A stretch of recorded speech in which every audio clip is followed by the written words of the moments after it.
il y a quelque chose d'énorme, de massif dans la sortie d'Égypte, à savoir tout l'empire d'Égypte, c'est tout le monde à cette époque-là.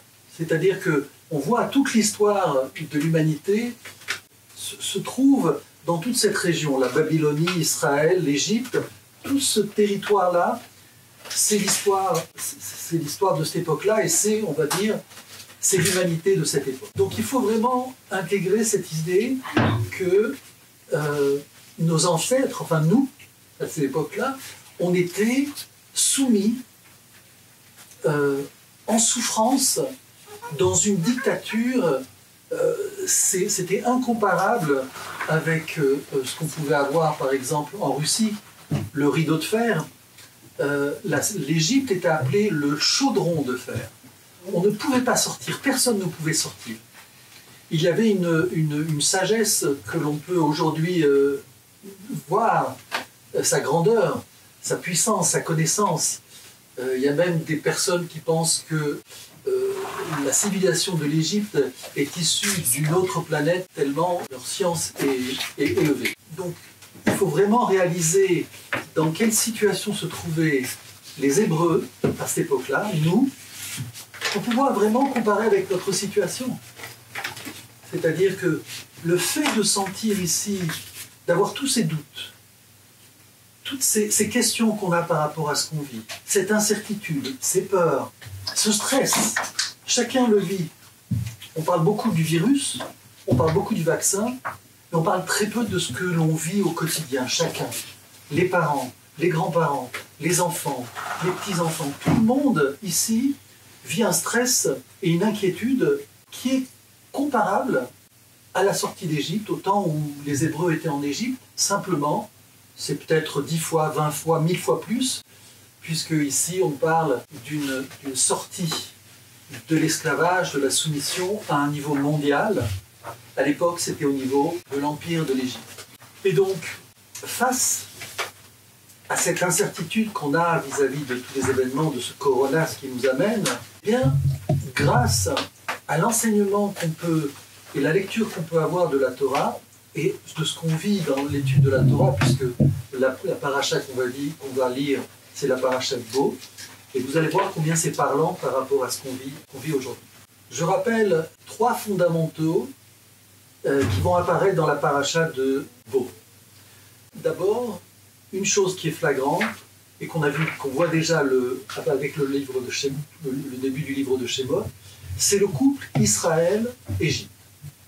La Torah va donner une place à l'Égypte et à Israël dans toute cette histoire que l'on va vivre. On a vraiment la perspective du vrai monothéisme, dans le sens où toutes les créatures sont les créatures d'Hachem. Akadosh Baruch Hu, Hachem, veut ne faire que du bien dans ce monde. Tout ce qui se passe, toute la volonté du Créateur, c'est de faire que l'homme soit bien sur terre. Et cette vision-là, c'est une vision totale. On parle des Hébreux de la sortie d'Égypte, mais ça concerne toute l'humanité, tous les hommes, juifs, non-juifs, animaux, végétaux, toute créature sur terre est impliquée. Pour vous donner un exemple, la sortie d'Égypte, c'est une histoire qu'on va traiter. Mais la sortie d'Égypte aussi, c'est un événement au niveau de la nature. C'est la nature qui sort de l'hiver. C'est aussi astrologique. Il y a un changement de signe à la sortie d'Égypte. On passe du bélier au Verseau. Il y a plusieurs dimensions dans cette sortie d'Égypte où on va voir l'aspect historique dans ce que ça implique par rapport à lui.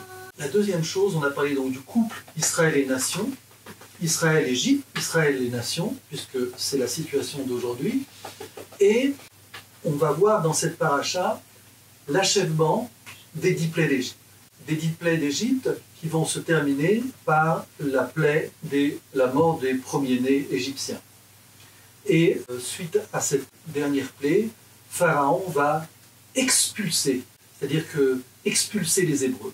C'est important de préciser, on a l'habitude de dire les Hébreux sont sortis d'Égypte, on est sortis, c'est évident, mais on a été expulsés. C'est-à-dire que Pharaon était dans une situation préalable où en aucun cas il voulait nous laisser sortir, et on peut le comprendre. Si vous regardez aujourd'hui la situation des nations, beaucoup de pays ne désirent certainement pas que leurs juifs quittent, ne souhaitent pas que toute une intelligentsia qui apporte vienne quitter les nations. Et donc, les Hébreux sortent après, à l'issue des diplets, on va poser la question, pourquoi diplets? Pourquoi ces diplets? Et puis, le dernier élément, c'est les premiers commandements qui sont rattachés avec la Torah. Puisque dans quelques parachas, dans 2 parachas, on va se retrouver au mont Sinaï, mais déjà, dans la paracha de Bo, apparaît la première mitzvah qui est donnée au Ham Israël, qui est la mitzvah du Rosh Chodesh, du début du mois, voilà. Rosh Chodesh.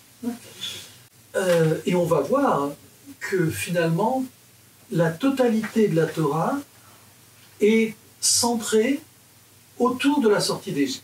On sort d'Égypte, on reçoit la Torah, ensuite il y a tous les événements avant de rentrer en Eretz Israël.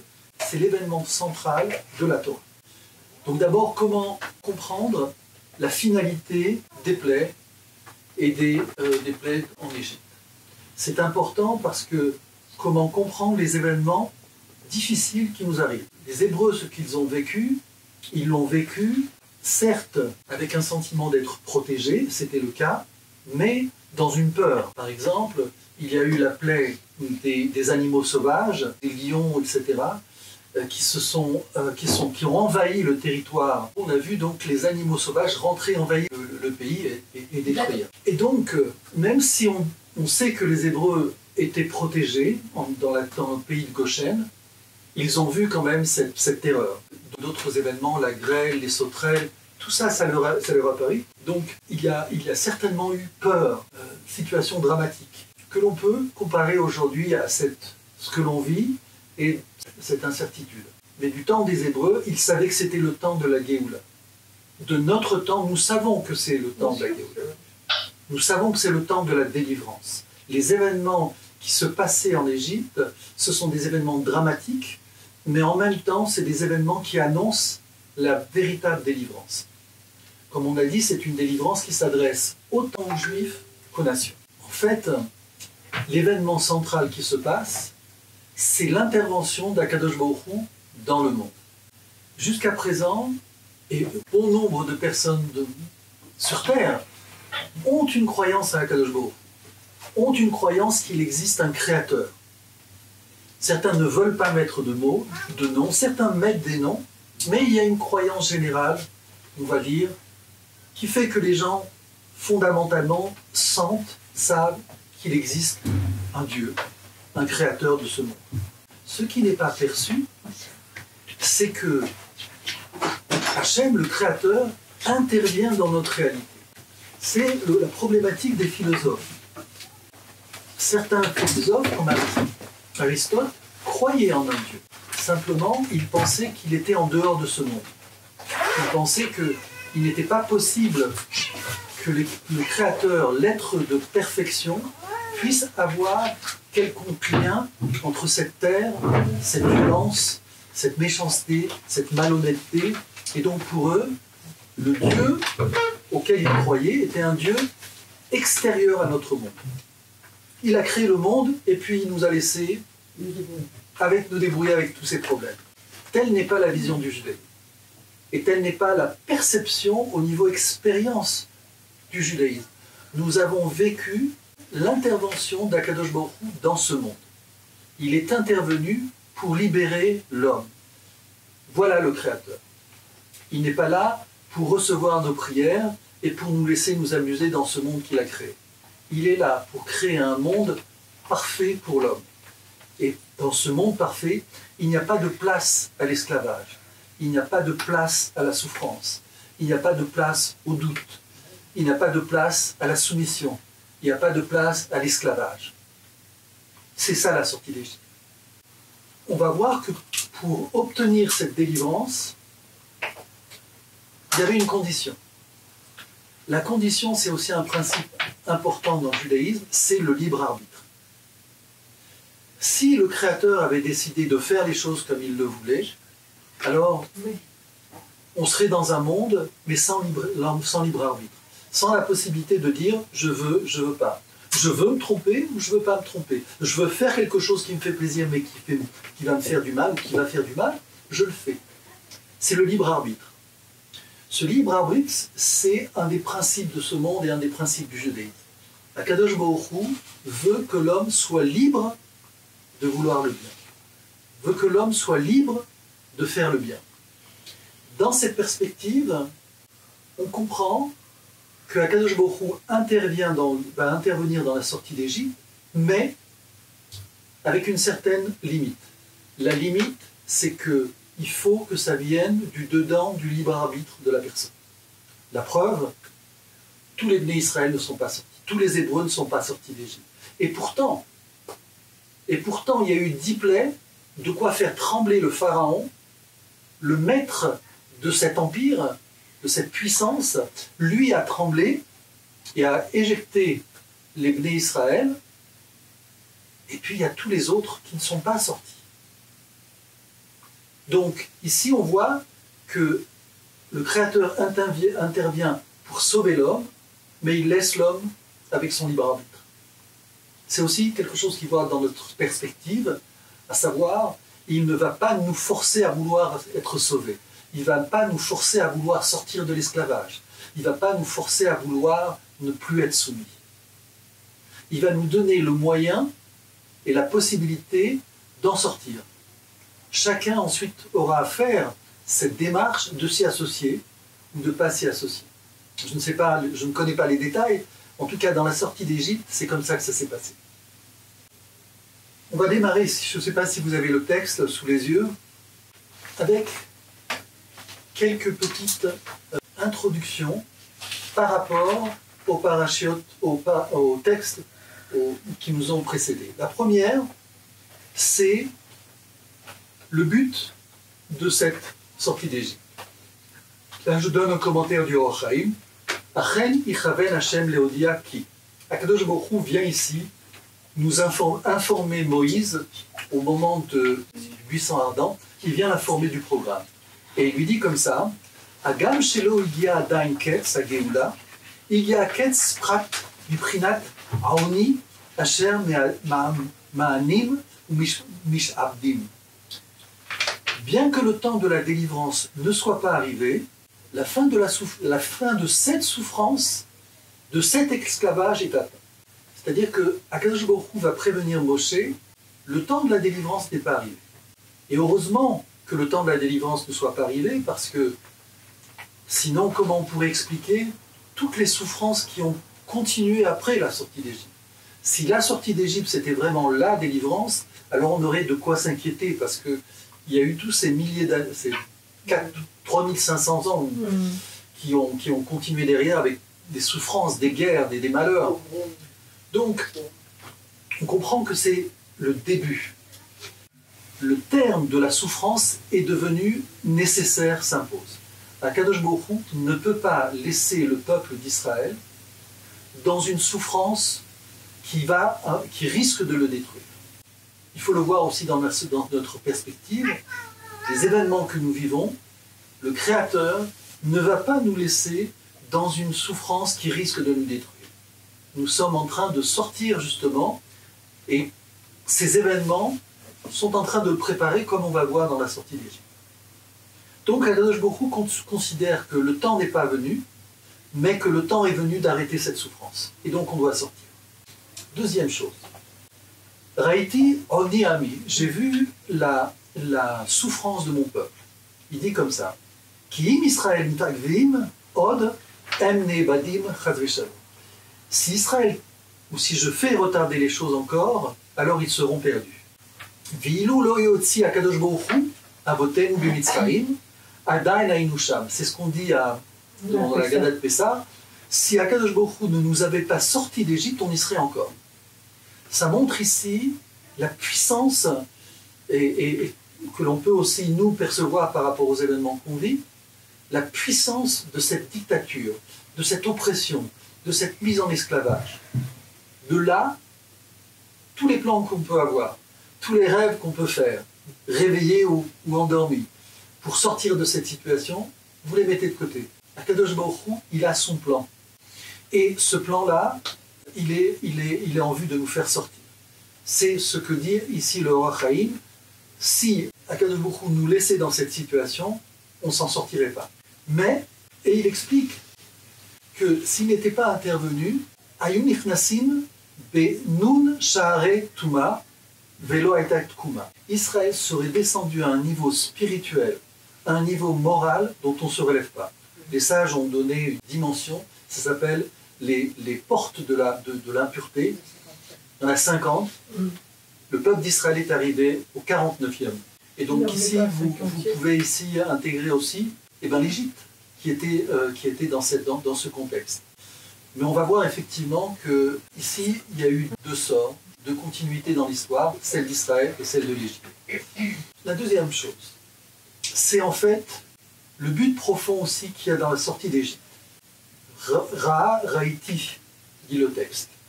J'ai vu Shenishlemou Birur Anetzutse Agdusha Ve'en Lahem Od Naana Bagalut. J'ai vu que les étincelles divines qui étaient éparpillées dans le pays d'Égypte étaient récupérées, étaient terminées, et qu'il n'y avait plus de raison de rester en exil. Comme il est dit, Vainatzlu et Mitzrayim, et Israël a dépouillé l'Égypte. Alors, ici, il y a l'idée de l'exil, qui est une des idées de l'exil, qui consiste à aller chercher les âmes qui se sont fait prisonniers d'un corps qui n'est pas vraiment leur identité. Et donc, prisonniers dans cette identité, leur âme n'arrive pas à s'exprimer, à sortir. Et une des fonctions de l'exil, c'est d'aller à la rencontre de ces personnes et les aider à sortir de cet emprisonnement au niveau de leur être. Alors là, vous pouvez ici imaginer beaucoup de scénarios. Ça peut être un scénario à partir d'âmes juives qui se sont assimilées. Ça peut être des âmes juives qui ont été prisonniers dans un autre corps.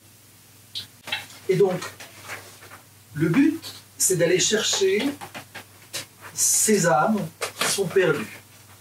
Alors, on l'a fait quand on était en Égypte, on l'a fait quand on était en Babylone, et on le fait aujourd'hui parmi les nations. Le fait que Israël soit sorti de toutes les nations, le monde entier, on voit que ça attire en même temps des âmes qui sont intéressées, ou qui tout d'un coup s'interrogent sur leur identité, ou qui tout simplement s'ouvrent à une vision qui ne leur était pas accessible. Alors évidemment, tous les outils tels que Zoom, Internet, facilitent. On a vu quand même, et on voit que la sortie d'Égypte se passe avec 10 plaies, on peut nommer comme des situations dramatiques, des catastrophes pour ceux qui l'ont vécu.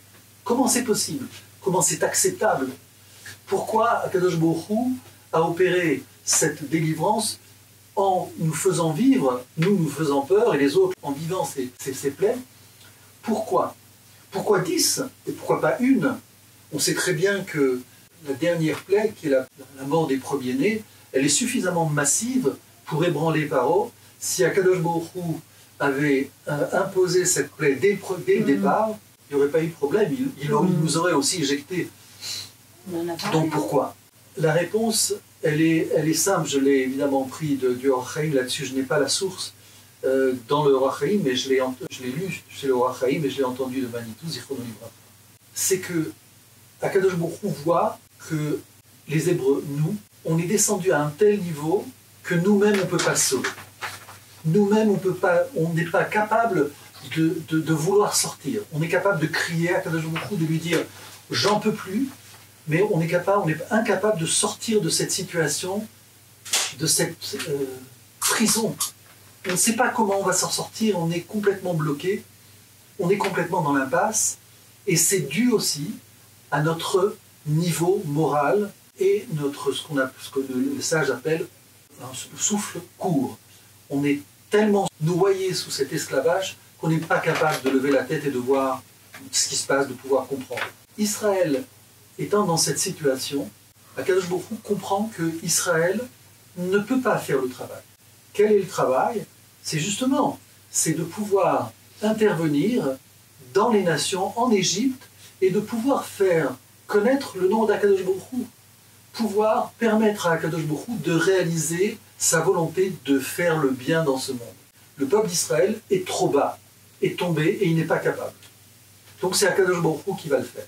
Il va le faire de telle manière, encore une fois, comme on a dit, de toucher le fond du libre arbitre de la personne, de telle manière de faire monter la personne pour que, grâce aux plaies et les leçons, le vécu que ça va provoquer chez les Bnei Israël et chez les Égyptiens, petit à petit faire tomber les masques, les idoles, les fausses idées, tout ce qui perturbe et qui fait qu'on tourne en rond ou qu'on se met dans des situations d'impasse ou qu'on se fait du mal.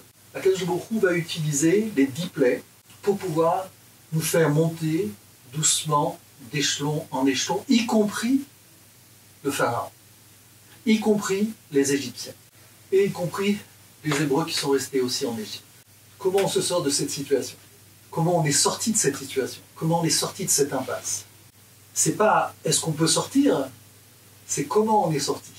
Alors voilà, le texte commence. Donc, je rappelle, il y a eu 7 plaies, il en reste 3. On va aussi poser la question pourquoi c'est 3. Et voilà. Le texte dit comme ça: Vayomer Adonai el Moshe, Bo el Paro, ki ani ichbadti et libo, ve'et lev avadav, leman shiti ototai, ele bekirbo.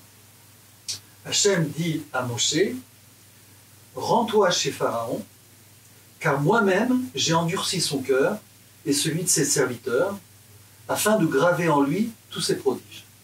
La première chose ici, Vayomer Hachem, Bo el Paro.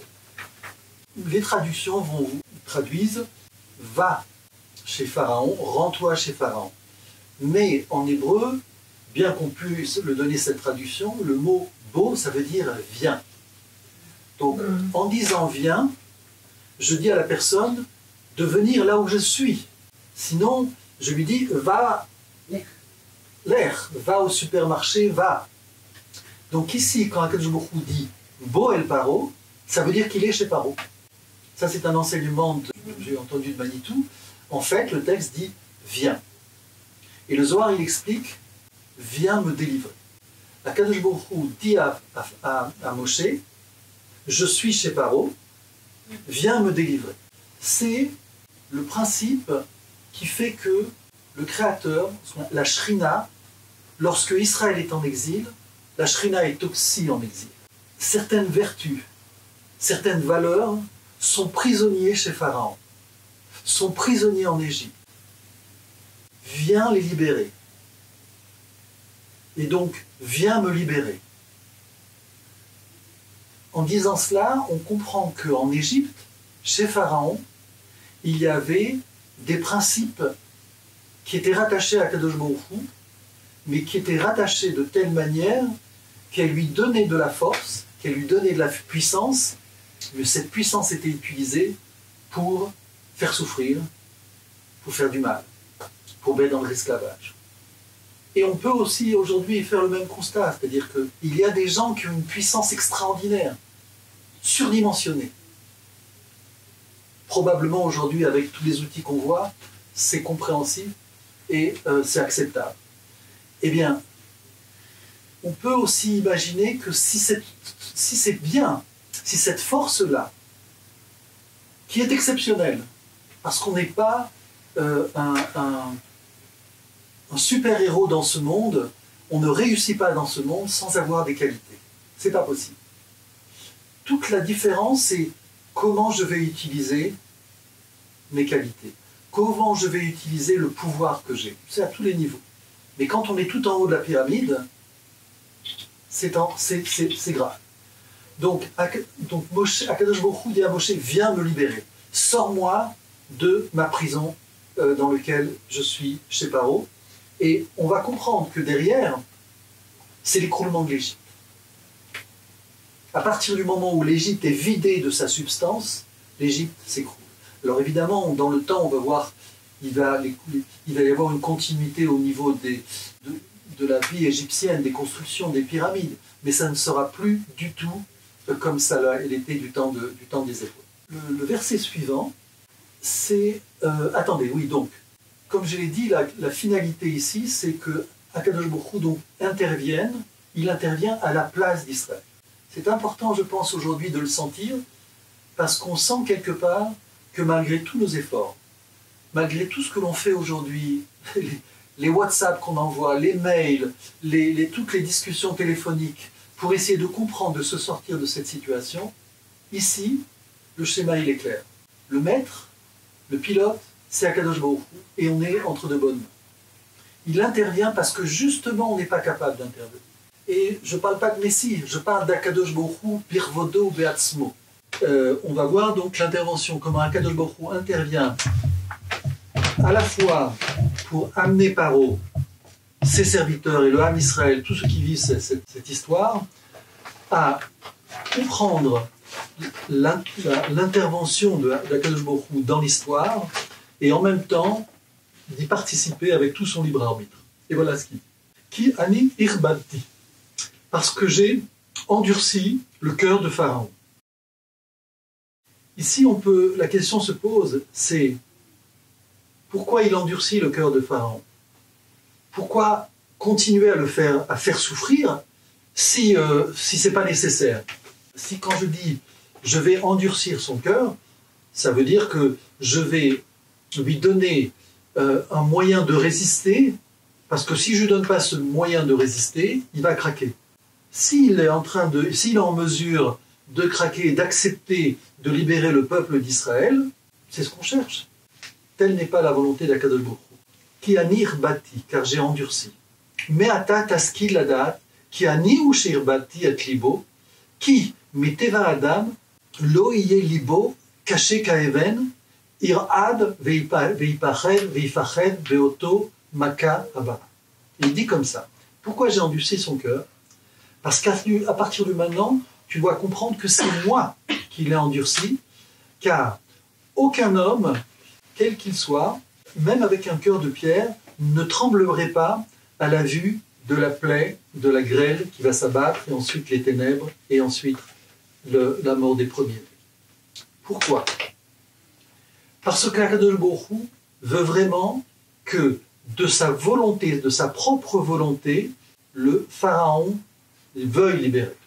C'est-à-dire qu'il veut qu'il y ait ici une certitude dans la volonté de Pharaon. Pas qu'il agisse en n'étant pas convaincu, mais comme il est soumis à une force qui le dépasse, alors il accepte. Ce n'est pas la volonté d'Akadosh Baruch Hu, il veut que Pharaon, d'une perception profonde et authentique, comprenne qu'il y a un créateur, c'est pas lui le créateur du monde. C'est pas lui le Dieu. Il y a un créateur qui fait que le monde est dirigé par lui et qu'il ne lui est pas possible de faire ce qu'il veut. Il en a l'impression. Il a toute la richesse de l'Égypte.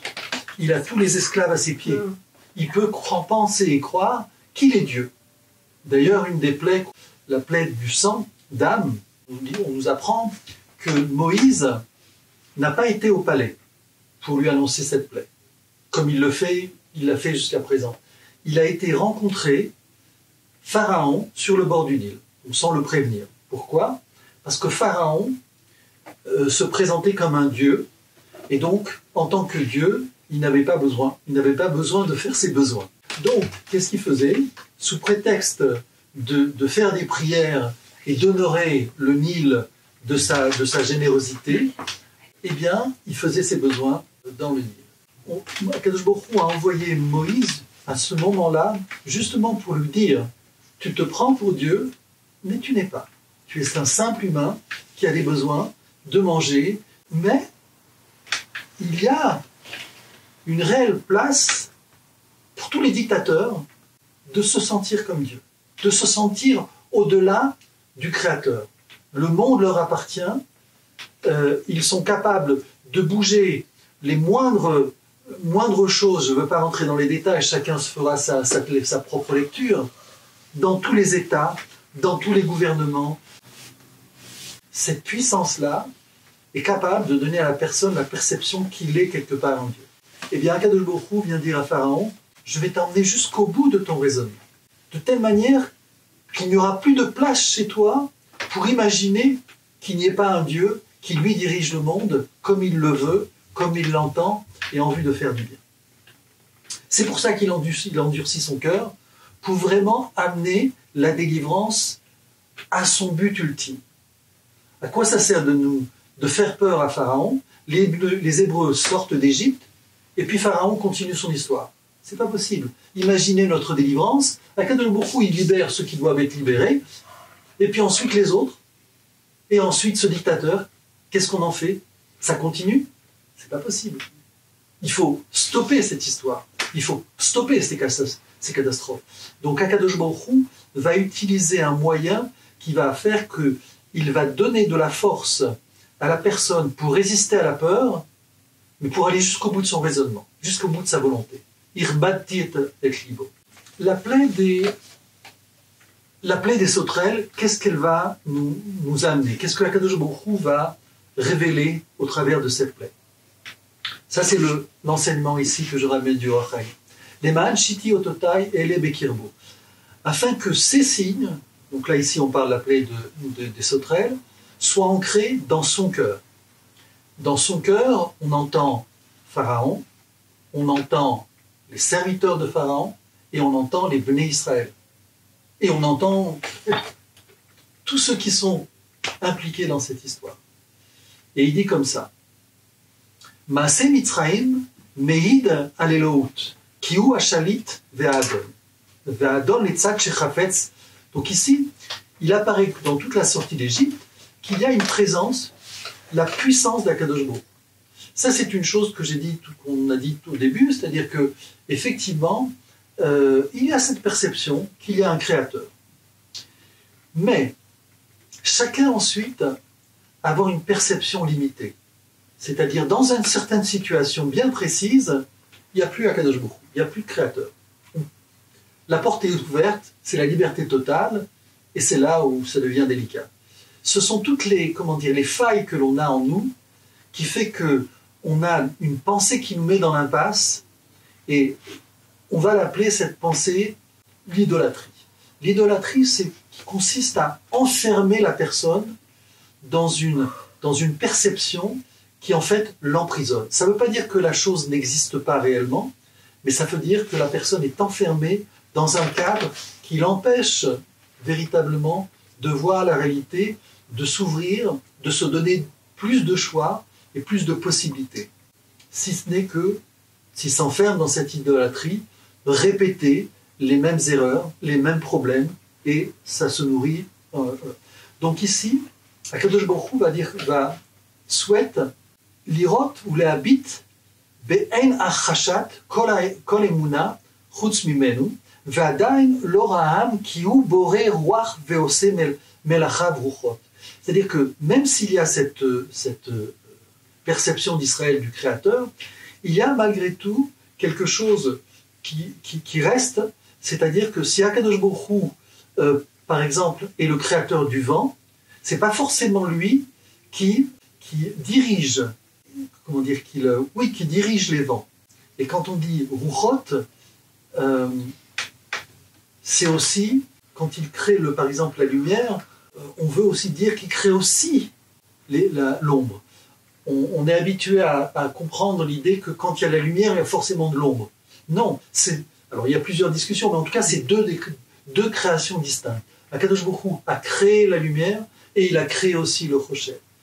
Il a tout créé, même le vide, c'est une création d'Akadosh Baruch Hu. On va voir au travers de toutes ces plaies, il y a des idoles qui vont tomber. À nous aujourd'hui de diagnostiquer quelles sont les idoles qui nous sont utiles, qui nous servent, mais en même temps qui nous enferment, qui nous permettent de nous développer et en même temps qui nous amènent à nous détruire. Donc là, chacun fera son analyse, mais ici, le but, au niveau du Créateur, c'est de faire tomber justement toutes ces idoles qui sont, elles, la source justement de cet emprisonnement, de cet esclavage. On peut donner l'exemple de Internet. C'est un outil fantastique. Voilà, par exemple, je peux vous parler grâce à Internet, grâce à une certaine technologie, et c'est louable. Mais en même temps, c'est une technologie qui peut enfermer la personne dans un monde complètement virtuel, complètement irréel, le rendre esclave de l'image, du petit écran.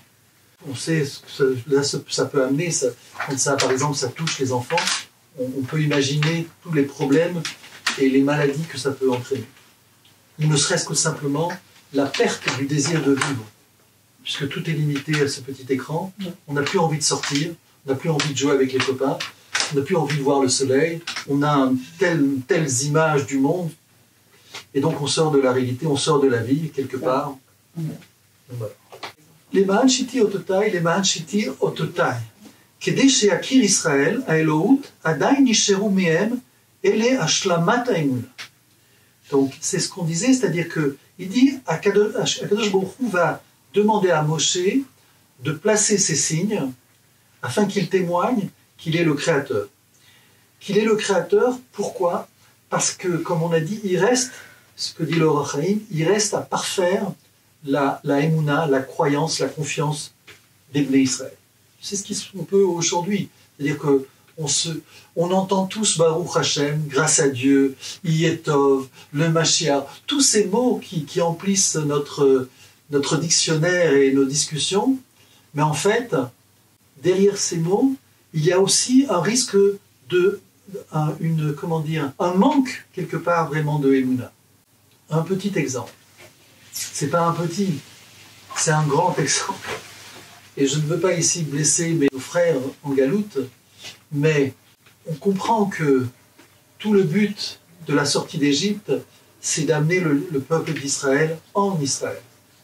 Que la véritable délivrance, le véritable espoir du monde, c'est un livre qui est écrit par Abraham Livni, justement, Israël, espérance du monde, c'est en Israël.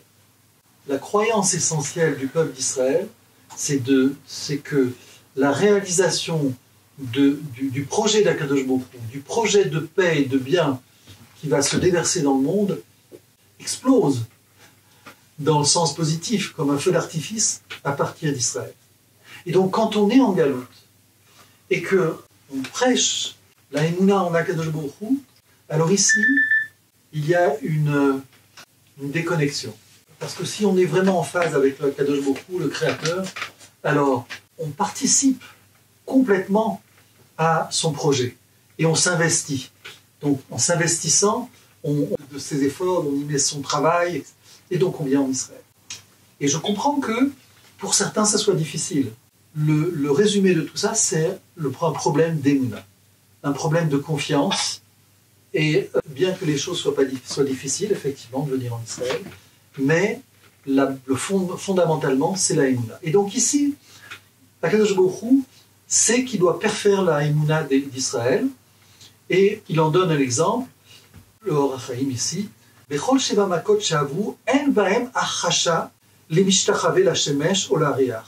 Pour celui qui a vécu les 7 premières plaies, ne viennent pas en opposition à l'idolâtrie du soleil et de la lune. C'est-à-dire qu'il y a eu 7 plaies, malgré tout, eh bien, l'idolâtrie du soleil et l'idolâtrie de la lune est encore ancrée dans les Bnei Israël et évidemment dans le milieu qui l'entoure. Comment déjà, à partir d'une première plaie, la Emouna se soit complètement, toutes les idolâtries ne soient pas complètement effondrées? Il faut passer d'étape en étape. On a un chemin à faire. On a véritablement un chemin à parcourir, il faut l'accepter. Et en l'acceptant, c'est vraiment le moyen de réussir. Je crois que c'est souvent ce que j'enseigne, ce que je dis souvent à mes élèves, c'est pas tant la rapidité auquel ils vont apprendre, c'est le désir de savoir qu'on ne sait pas et le désir d'apprendre, qui fait que forcément, avec cette volonté-là, on réussit. Mais si la personne considère qu'elle n'a pas à apprendre, rien n'est possible. Akadosh Baruch Hu ici, avec la plaie des sauterelles, il va faire tomber cette idolâtrie. Comment? Agam chez Shalat Akadosh Baruch Hu ala haaretz, bema yodea ki hu borei ruach u yotzrer adam ve'tzar ve'tzora. C'est-à-dire que, malgré tout, comment je peux savoir que Akadosh Baruch Hu est lui le créateur du vent? Et quand on dit du vent, c'est pas simplement le vent dehors, les nuages, le vent dehors, c'est aussi le roar, c'est-à-dire ce souffle, qui est aussi ce souffle divin qui fait que nous sommes des vivants. C'est cette âme qu'on va appeler ça. Donc Akadosh Baruch Hu, au travers de cette plaie des sauterelles, va montrer qu'il est le maître des vents. Comment? En envoyant déjà les sauterelles. Il y a sans arrêt, tous les ans, des nuages de sauterelles qui envahissent l'Égypte et d'autres pays. Ici, c'est un arrivage, un fléau qui est centré sur l'exil. C'est comme s'il y avait une petite carte et elles viennent tout, elles ne sortent pas des frontières. C'est le premier miracle. Sur l'Égypte. L'Égypte. La deuxième chose, c'est que Akadosh Baruch Hu va faire en sorte de renvoyer toutes ces sauterelles, y compris celles qui sont mortes, parce que ces sauterelles étaient mangeables. Et donc, ce qu'il a fait, il a aussi renvoyé les sauterelles, même celles qui sont mortes, de telle manière que les Égyptiens n'en profitent pas. Et donc,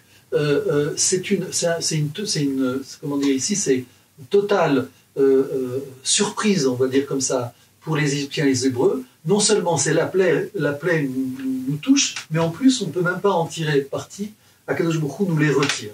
Et donc on voit qu'il a la capacité de les amener, de les reprendre, de diriger, d'intervenir sur le monde. Et les Égyptiens n'en tireront pas profit. L'obscurité et les premiers-nés. Amakat Rocher, Kiu Yotzer Ameorot Veshalit Bae. La plaie de l'obscurité, car Akadosh Baruch Hu montre qu'il crée et régente l'obscurité épaisse sur l'Égypte. Gam Yetzirat Rocher, Gazar Alav, les Shamesh Avour les Mitzraïm. Même l'utilisation de l'obscurité, il y a rendu une forme particulière en Égypte. On ne pouvait plus bouger. C'est une obscurité particulière, dont je ne sais pas si on aura le temps de développer, mais en tout cas, que l'on ne connaît pas. C'est pas tout d'un coup la lumière s'éteint et on ne voit plus rien du tout. C'est autre chose. C'est un autre type d'obscurité qui fait que les gens étaient prisonniers dans leur fonctionnement et dans leur mouvement. Les Chachamim disaient qu'il y avait... ça s'était séparé en 3 jours. Les 3 premiers jours, celui qui était assis, il pouvait se lever. Celui qui était debout pouvait s'asseoir. C'est-à-dire qu'il y avait la possibilité de changement de volonté, de réfléchir un petit peu différemment dans quelque chose qui était limité. Soit je m'assois, soit je me lève. Je pense que vous pouvez aussi réfléchir sur ce que ça peut représenter aujourd'hui, cette façon des fois dont on est figé dans quelque chose et on sent qu'on ne peut pas en sortir. C'est quelque chose qui nous emprisonne, on ne le perçoit pas, mais elle est présente et cet emprisonnement, on le sent. Donc ici, les 3 premiers jours, il y avait une possibilité de changer de position. Les 3 secondes, la personne était littéralement figée. Elle ne pouvait plus bouger. Celle qui était assise restait assise, celle qui était debout restait debout. Et malheureusement, durant cette plaie, c'est là où on apprend que la majorité du peuple hébreu, la majorité, reste en Égypte. Et elle reste et elle disparaît au moment de cette plaie. Kadosh Baruch Hu a voulu être miséricorde pour son peuple et ne pas montrer aux Égyptiens qu'il intervenait auprès de son peuple. Pendant cette plaie, donc, il va faire disparaître les Hébreux. Mais là, on voit que... Il les fait mourir. Concernant Israël, il n'y en aura plus d'autres, puisque la plaie des premiers-nés ne concernera pas Israël. Mais on arrive quand même jusqu'à la 9e plaie, qui était destinée principalement à Pharaon et à ses serviteurs. A priori, les Bnei Israël étaient suffisamment en capacité de pouvoir mieux réagir. Et pourtant, ça ne s'est pas fait. Donc à ce moment-là, on va dire, c'est comme si la personne elle-même s'emprisonnait. On parlait de l'idolâtrie tout à l'heure, c'est cette idée de... On s'enferme dans un mode de fonctionnement, dans un mode de pensée, qui fait que, comme tu disais, la personne meurt. Elle perd la vie. Comment il a pu savoir que celui-là allait sortir et celui-là non? Alors, justement, c'est la question des... La maca, Il y a la libre arbitre. la plaie des premiers-nés. Corinne pose la question, comment Kadosh Baruch Hu pouvait savoir qu'un tel voulait sortir et pas l'autre? Disons, je pense que c'est tout simplement dans la volonté de sortir. Il y a celui qui se préparait à sortir et celui qui se préparait qui restait. Mais dans la plaie des premiers-nés, on comprend que Kadosh Baruch Hu vient faire entendre à Pharaon qu'il est vraiment le créateur de toutes les créatures. Comment? Tout simplement dans sa capacité de connaître la semence de l'homme qui est le fils aîné ou qui n'est pas le fils aîné. C'est-à-dire, c'est au-delà de l'ADN, puisqu'on a des ADN dans la famille qui correspondent, mais savoir que cette semence-là, cette personne-là, c'est un fils aîné. Et quand on dit ici, les Chachamim d'expliquer que c'était le fils aîné de toute femme. C'est-à-dire qu'il pouvait y avoir une situation, un homme avec plusieurs femmes, chaque enfant premier-né mâle de chaque femme était touché. Ici, Akadosh Baruch Hu montre sa puissance au niveau de la créature. Il est maître de toute créature, et ici, il n'y a plus de place pour d'autres possibilités pour Pharaon et pour ses serviteurs. Entre la 9e et la 10e plaie, il y a un événement fondamental qui est mis en sourdine, qui n'est pas relevé, parce que quand on parle de la sortie d'Égypte, on est sorti d'Égypte. Il y a un événement fondamental et qui est marqué par Pessah, la fête de Pessah, qui est le Korban Pessah, le sacrifice de l'agneau pascal. Ce Korban Pessah, il a été utilisé pour le repas au moment où les premiers-nés étaient touchés, mais en même temps pour, si vous vous rappelez l'histoire, on a le sang de cet agneau a été passé sur les linteaux de la maison afin que Akadosh Baruch Hu évite et ne touche pas cette maison, ne touche pas le premier-né. Pourquoi c'est un événement exceptionnel? Parce que il s'agissait à ce moment-là, dans une Égypte enfermée dans une idolâtrie profonde, il s'agissait d'aller prendre un de leurs dieux, leur dieu, qui était l'agneau, et de le mettre, de l'attacher dans son jardin, proche de sa maison, de l'attacher de telle manière que ça soit évident aux Égyptiens que quelque chose allait se passer et que c'était visible, et d'amener les Égyptiens à poser des questions. Qu'est-ce que vous allez faire? Et la réponse, dans quelques jours, je vais sacrifier cet agneau pour sortir d'Égypte. Et donc, c'est comme si vous dites aujourd'hui, voilà, l'idole la plus importante, la plus puissante qu'il y aurait, eh bien, je vais tout simplement m'en débarrasser pour pouvoir me libérer et passer à une étape de la vie qui est la vraie vie. À ce moment-là, il faut un courage, énorme. Imaginez, vous êtes dans un pays, vous êtes sous une dictature, vous êtes prisonnier, vous avez été esclave, vous êtes soumis, vous n'avez plus de souffle pour respirer, pour lever la tête, pour dire ce que vous voulez, et vous vous levez, et aux Égyptiens qui étaient avant vos bourreaux, vous leur dites, tu sais quoi, ton Dieu, ceux auxquels profondément tu es attaché, et qui fait que tu donnerais peut-être ta vie, qui fait que ton existence est attachée à cette idole, eh bien moi je vais la sacrifier. Vous imaginez le courage que ça peut représenter. Eh bien c'est aujourd'hui, on va dire, ce courage d'être. J'aimais beaucoup cette phrase dans la bouche de Jacques Brel, le courage d'être juif. Mais je dirais le courage d'être, d'affronter ce que je suis, de l'affirmer et de dire « je suis ». Ça vous dérange, ça ne vous plaît pas, mais je suis. Ce « je suis » là, il est rattaché à l'agneau pascal. C'est pas « je suis un Hébreu qui reste en Égypte ». Je suis un Hébreu qui garde mes idoles. Je suis libéré des idoles. C'est de cela dont on parle. C'est-à-dire l'affirmation de mon être profond et authentique. Il ne s'agit pas de dire « je suis », comme on entend beaucoup, il y a même des affiches « je suis un tel », « je suis un tel ». Non, il s'agit d'affirmer ce que nous sommes vraiment, authentiquement. Avec une particularité, c'est que ici, c'est une affirmation collective.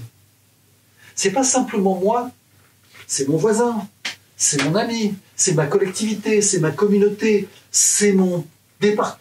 Tous ceux qui sont impliqués dans l'identité hébraïque participent.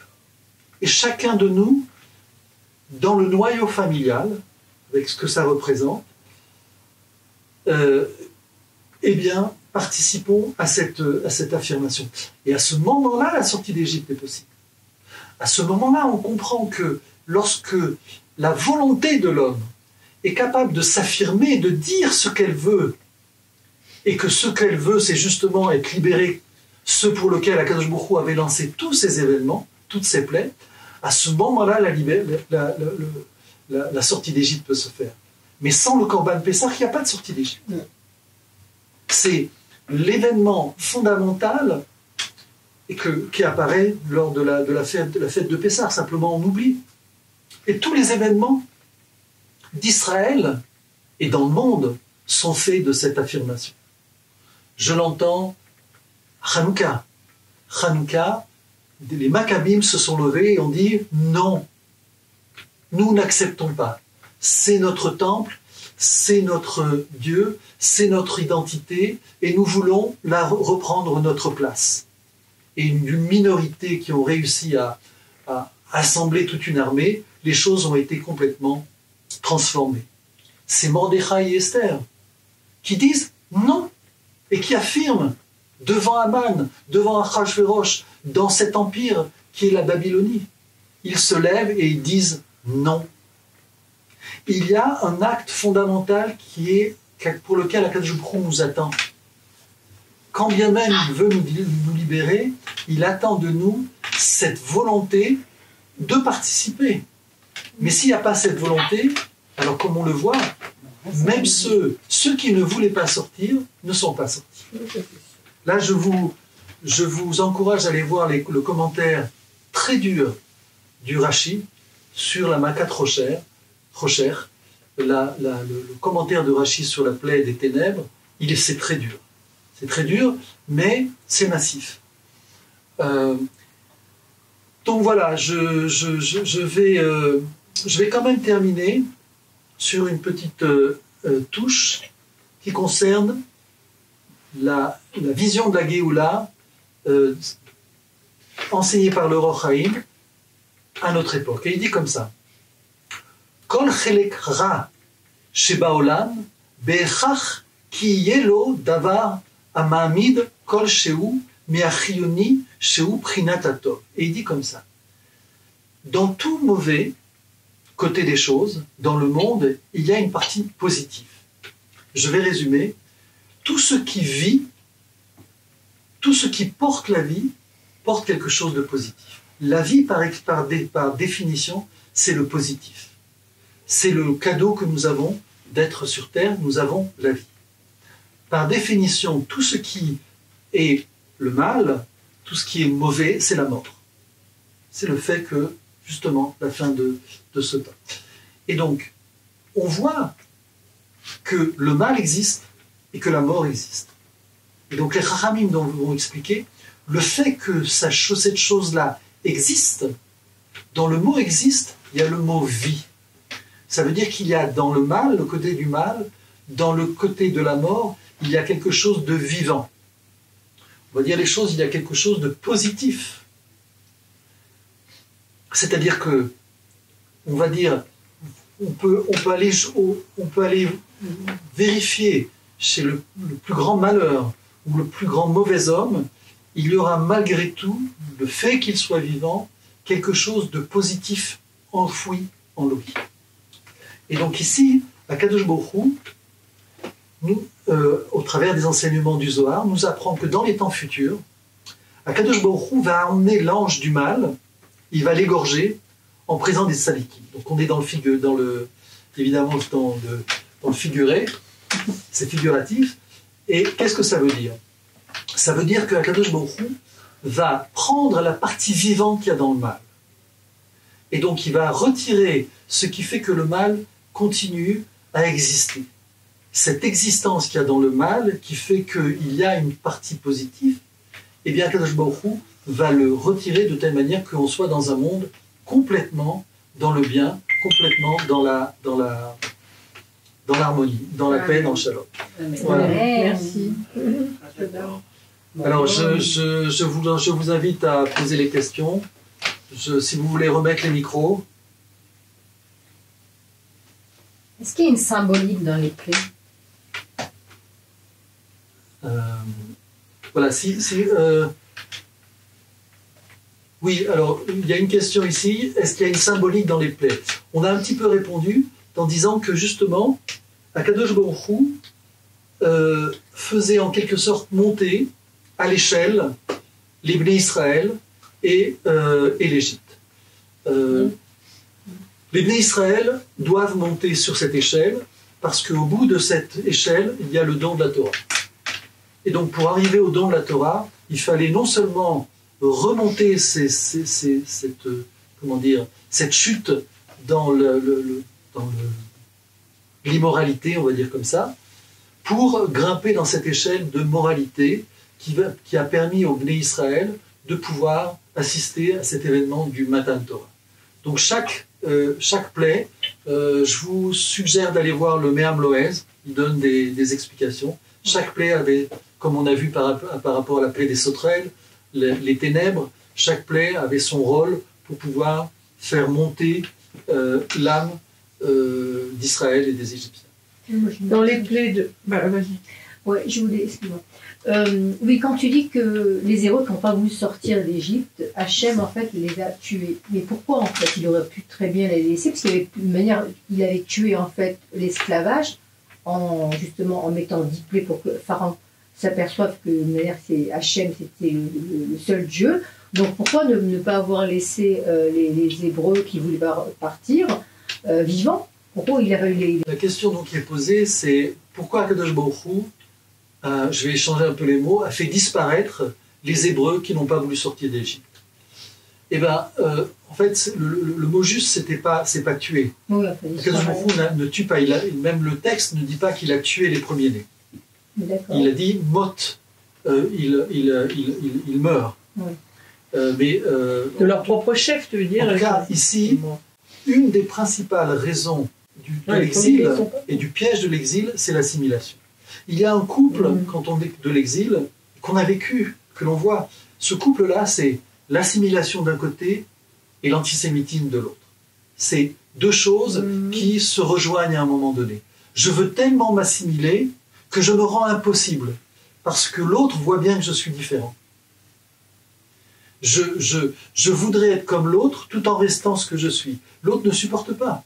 Soit tu deviens comme moi, soit tu t'assimiles et tu perds ton identité et tu meurs.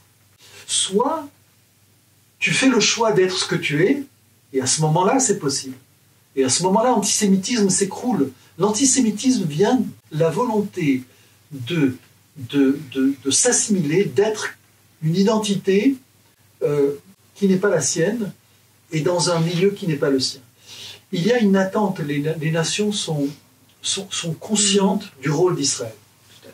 C'est pas par hasard, comme je disais, qu'il y a des nations, des chefs de gouvernement, des ministres, une élite qui demandent à ce que le peuple juif, les juifs, restent dans leur pays. Ils savent qu'ils ont un rôle et qu'ils ont une capacité. Ce qu'ils ne savent pas, c'est que cette capacité s'exerce à un niveau collectif. La puissance d'Israël, ce n'est pas à un niveau individuel. Bien sûr, il y a des individus, et on a vu au cours de l'histoire, qui font la société dans laquelle ils sont. Mais ici, il s'agit d'une élévation collective. C'est-à-dire qu'au lieu d'avoir un petit juif comme ça, qui fait des miracles dans un pays et qui fait avancer, imaginez tout un peuple, toute une collectivité, une grande usine, qui se met ensemble et qui démultiplie le bien qu'un individu ne peut pas faire. On voit bien ce qu'un individu peut faire et une collectivité peut faire. Ce qu'un individu, un indépendant peut faire et ce qu'une entreprise est capable de faire. Donc ici, il y a une impossibilité qui fait que si Israël s'assimile, au bout du compte, c'est la perte de son identité et c'est la perte de son être. Après, alors, probable, je ne sais pas s'ils sont tous morts, ou je ne sais pas si même ils ne sont pas restés, comment dire, tout simplement, ils sont devenus égyptiens et ils ont disparu. En tout cas, du peuple d'Israël, en tout cas, ils ne sont plus au Matan Torah, ils ne sont plus en Eretz Israël, et on est il y a 4500 ans.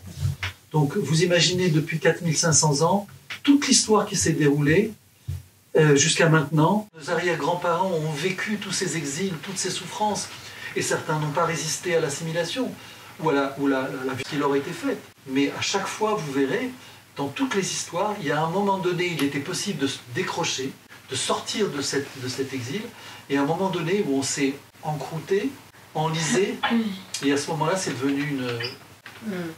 Enfin, je pense que vous avez tous des exemples, c'est clair, quoi. Voilà ce que je pourrais dire là-dessus. Et donc, le fait de voir ce qui se passe, ça lui permet de se conforter dans cette idée qu'il y a vraiment, au bout du compte, donc, on va sortir de toutes ces impasses, de tout ce mensonge et injustice. Voilà. En tout cas, du peuple d'Israël, en tout cas, ils ne sont plus au Matan Torah, ils ne sont plus en Eretz Israël, et on est il y a 4500 ans. Donc, vous imaginez, depuis 4500 ans, toute l'histoire qui s'est déroulée jusqu'à maintenant,